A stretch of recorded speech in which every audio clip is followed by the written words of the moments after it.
Sepertinya memang yang membuat bingung itu begini, sejarah kripto itu kan sebenarnya nggak mau diatur pemerintah, Ya. tapi kemudian sekarang mau diregulasi, itu juga sudah membingungkan gitu.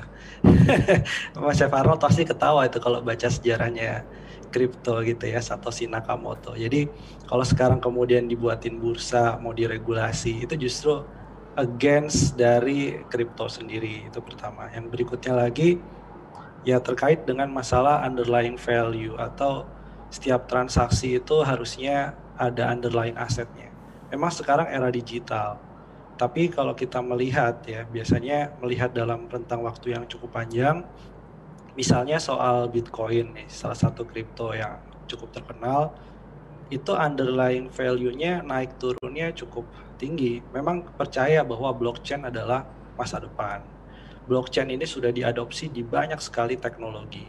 Tetapi terkait dengan pemanfaatan blockchain itu sendiri untuk menjadikan komoditas yang diperdagangkan, itu dua hal yang berbeda.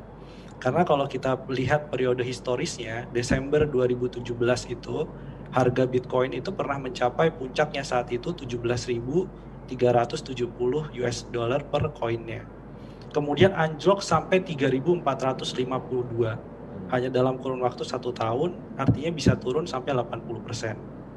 Jadi kalau dibandingkan dengan emas, saya kira tidak apple to apple. Dibandingkan dengan performa pasar saham pun juga penurunannya tidak kemudian sejauh itu secara rata-rata. Nah, jadi kalau kita melihat ini volatilitasnya sangat tinggi, underlying value-nya ini sebenarnya banyak di misuse atau banyak kemudian disalahgunakan.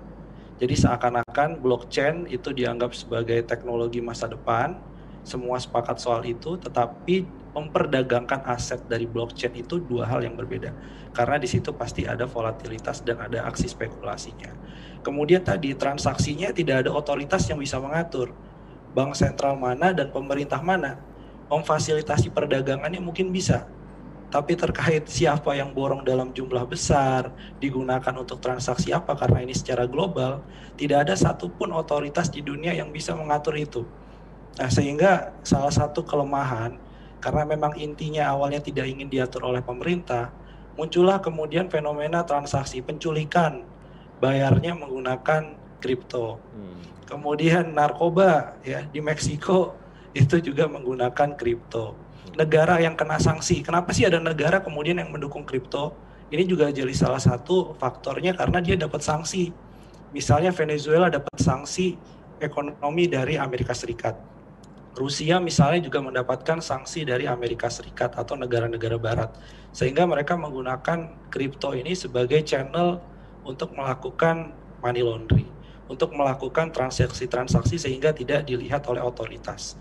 Nah, ini salah satu hal yang membuat kenapa beberapa kelemahan kripto ini kalau masyarakat awam tidak melihatnya secara detail, dia bisa kepleset, ikut hype secara singkat gitu.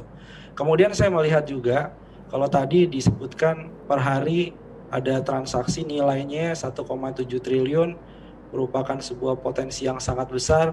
Wajar kalau pemerintah itu memang melihat begitu. Jangankan soal kripto ya, ada yang lagi booming di masyarakat sendiri langsung kemudian wah ini potensi besar. Tujuannya apa? Pemajakan. Karena sekarang pemerintah sedang butuh APBN, itu lagi defisit 6% lebih. Jadi dalam konteks pemerintah itu inginnya mengincar penerimaan, makanya sebentar lagi dipajaki. Tetapi satu pertanyaan yang mungkin agak sulit dijawab adalah ketika transaksinya 1,7 triliun, sementara masih banyak sektor-sektor ekonomi yang butuh likuiditas. Masih banyak kemudian UMKM yang butuh dukungan finansial ataupun dana. Sementara orang itu, orang menengah ke atas, sekarang memainkan uangnya ke aset seperti kripto.